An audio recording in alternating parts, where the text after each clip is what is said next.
বাংলার এক গ্রামের নাম ছিল হরিপুর।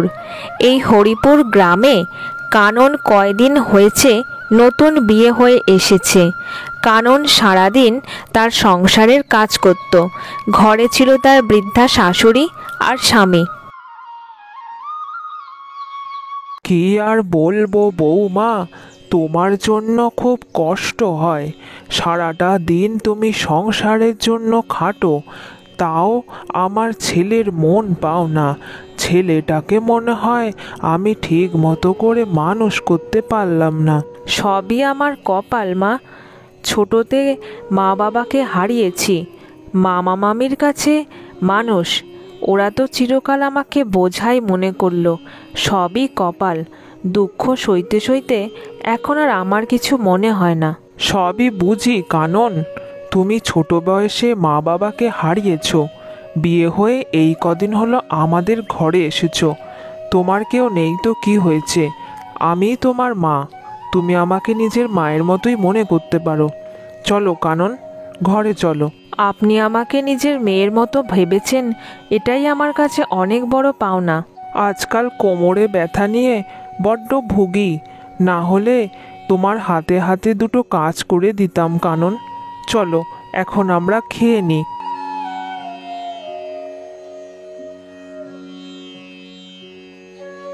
কাননের স্বামীর নাম গোপাল।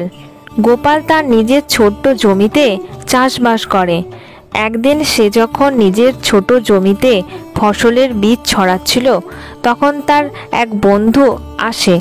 আরে গোপাল যে, সে কি রে, এতদূর পড়াশোনা করে এখন একটা ছোট্ট জমিতে চাষবাস করছিস? আর আমাকে দেখ, শহরে থাকি, টাকা পয়সার অভাব নেই, ভালো টাকা রোজগার করি।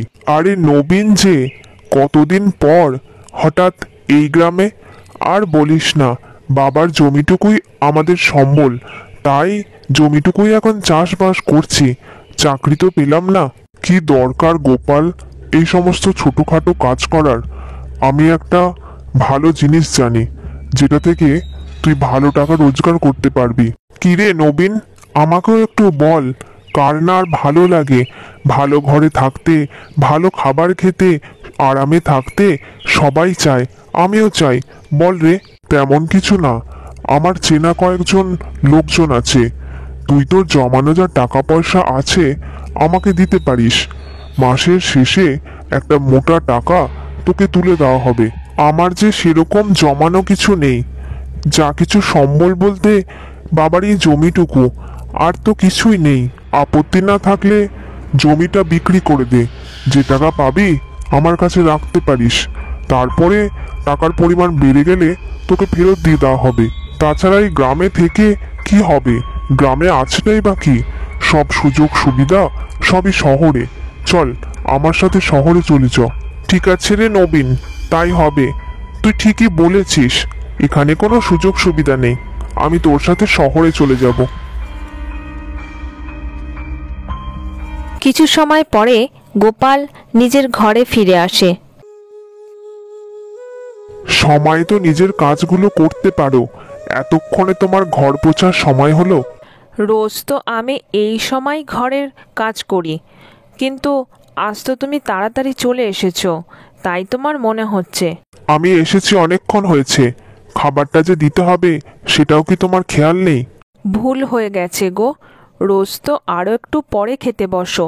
যাই হোক, আমি এক্ষুনি খাবার গরম করে আনছি।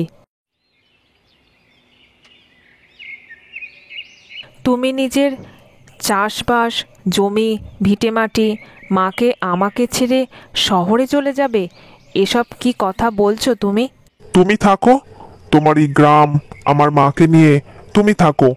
আমার আর থাকতে মন চায় না। তাছাড়া এই গ্রামে আছি বা কি? রোজ রোজ এই গরিবের জীবন কাটাতে আমার ভালো লাগে না। আমি চললাম। অমন কথা বলো না। গ্রাম প্রকৃতিরই এক স্বর্গ। গ্রামের যে মনোরম পরিবেশ শহরের ওই কোলাহলে তুমি পাবে না। তাছাড়া চাষবাস করেও যেটুকু টাকা রোজগার হয়, আমরা সবাই সুখে শান্তিতে একসাথে থাকতে পারি। তোমার যখন এতই এসব ভালো লাগে, তা তুমিই থাকো না। আমি তো আর তোমাদেরকে নিয়ে যাচ্ছি না। আমি শহরে গিয়ে অনেক টাকা রোজগার করব, নিজে সুখে শান্তিতে আরামে থাকবো। পরের দিন সকালে গোপাল শহরের উদ্দেশ্যে রওনা দেয়। এভাবে বেশ কয়েকদিন কেটে যায়। গোপালও শহরে থাকতে শুরু করে দেয়, আর কানন তার বৃদ্ধা শাশুড়িকে নিয়ে গ্রামেই থেকে যায়। এরকম একদিন সকালে কানন যখন ধান ঝাড়ছিল, তখন এক বৃদ্ধা তার বাড়ির উঠোনের সামনে এসে হাজির হয়। মারে, আজ 2 দিন হলো কিছু খেতে পাইনি। খিদের জোরে এ গ্রাম থেকে সে গ্রাম ঘুরে বেড়াচ্ছি, কেউ কিছু খেতে দেয়নি। তুই একটু খেতে দিবি মা? সত্যি বুড়িমা, 2 দিন ধরে তুমি খেতে পাওনি শুনেই খুব খারাপ লাগলো। তবে আমরা গরিব মানুষ, আমরা তো অত ভালো কিছু খেতে পাই না। তবে ঘরে যা আছে তাই দিয়ে তোমার জন্য একটু রান্না করে দিতে পারবো। ভালো ভালো খাবারের দরকার নেই, আমাকে একটু ভাত খেতে দিলেই হবে। ভাত খেতে খুব ভালোবাসি। এসো বুড়িমা, তুমি উঠোনে এসে বসো, আমি রান্না করে নিজে হাতে তোমাকে খেতে দেব।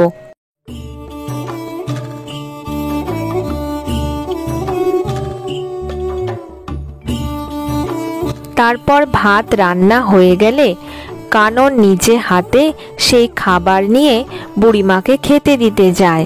মা, তুই আমার জন্য খাবার নিয়ে এসেছিস? খাও বুড়িমা, খাও, আমি নিজে হাতে তোমার জন্য রান্না করে এনেছি।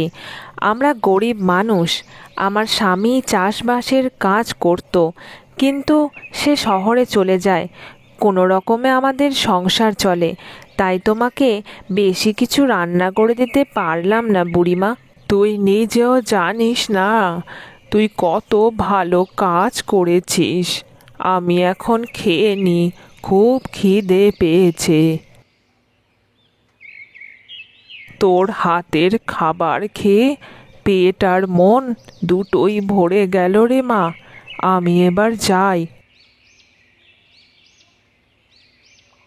শোন, এটা রাখ, তোর কাজে আসবে। এটা তো লাউ গাছের চারা, এটা দিয়ে আমি কি করব বুড়িমা? এই লাউ গাছের চারাটা তোর বাড়ির উঠানে বসিয়ে দিস। ঠিক সময় এটা ফল দেবে, তখন এর উপকারিতা বুঝতে পারবি। তোর এটা কাজে লাগবে।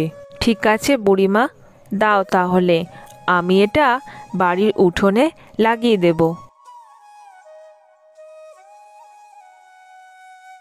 এরপর সেই বুড়িমা সেই গ্রাম ছেড়ে অনেক দূরে চলে যায়, আর কানন সেই লাউয়ের চারা গাছটাকে যত্ন করে। তারপর এভাবে দেখতে দেখতে বেশ কয়েক দিন কেটে যায়। একসময় সেই লাউ গাছে অনেক বড় বড় লাউ ধরে। এর কিছুদিন পর গোপাল নিজের গ্রামে ফিরে আসে। শহর থেকে এসে সে সোজা নিজের বাড়িতে এসে, কানন, ও কানন, মা, বলি তোমরা ঘরে আছো? এ আমি কার গলা শুনছি মা? এ তো আপনার ছেলের গলা। তবে কি সে ফিরে এলো? আমারও তো তাই মনে হচ্ছে কানন। যাও তো, বাইরে গিয়ে দেখো তো গোপাল এসেছে কিনা। তুমি এতদিন পরে বুঝে আমাদের কথা মনে পড়ল? শহর ছেড়ে গ্রামে চলে এলে। বলি, ওদিকে সব ঠিক আছে তো? বড় সর্বনাশ হয়ে গেছে কানন। তোমার কথা না শুনে বড় ভুল করেছিলাম। লোভে পড়ে নিজের বাবার জমিটা বিক্রি করে নবীনের সাথে শহরে গেছিলাম। ওখানে টাকাগুলো বিনিয়োগ করি, লাভ তো হয়নি, উল্টে আমার সব টাকা জলে চলে গেল। এখন কি হবে কানন? তুমি অত চিন্তা করো না, তুমি গ্রামে ফিরে এসেছো, এটাতে আমি আর মা খুব খুশি হয়েছি। চিন্তা করো না, ওই দেখো ঘরের চালে কত সুন্দর লাউ গাছ হয়েছে। হ্যাঁ, খুব সুন্দর লাউ চাষ হয়েছে, কিন্তু তা দিয়ে কি আমাদের সংসার চলবে? তুমি এই লাউগুলো নিয়ে বাজারে বসবে, লাউগুলো বিক্রি করে যে টাকা হবে তাতে আমাদের সংসার চলে যাবে। পরে যদি আরও লাভ হয় তখন শহরের দিকেও গিয়ে বিক্রি করতে পারবে। সত্যি কানন, আমি চাষি মানুষ, অনেক চাষবাস দেখেছি ছোট থেকে, কিন্তু এত সুন্দর লাউ এর আগে কোথাও দেখিনি।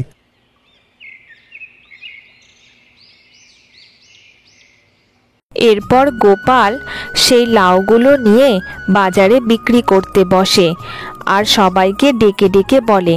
এভাবে কয়েকদিনের মধ্যে তার দোকানে অনেক লোকজন চলে আসে আর ভালোভাবে বিক্রি হতে শুরু করে। এভাবে রোজ গোপাল দোকানে গিয়ে লাউ বিক্রি করে ঘরে ফেরে।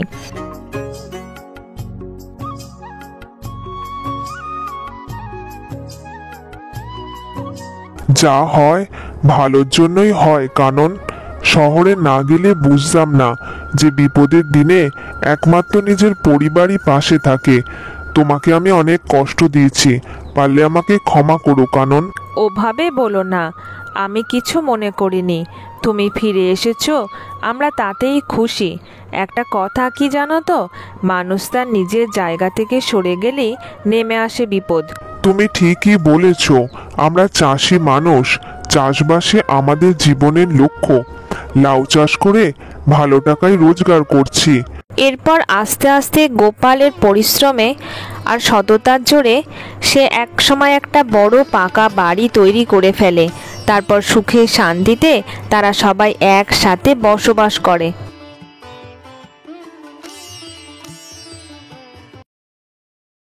আমার কার্টুন চ্যানেলে আপনারা যারা সবাই কমেন্ট করেছেন তাদের সবাইকে অসংখ্য ধন্যবাদ।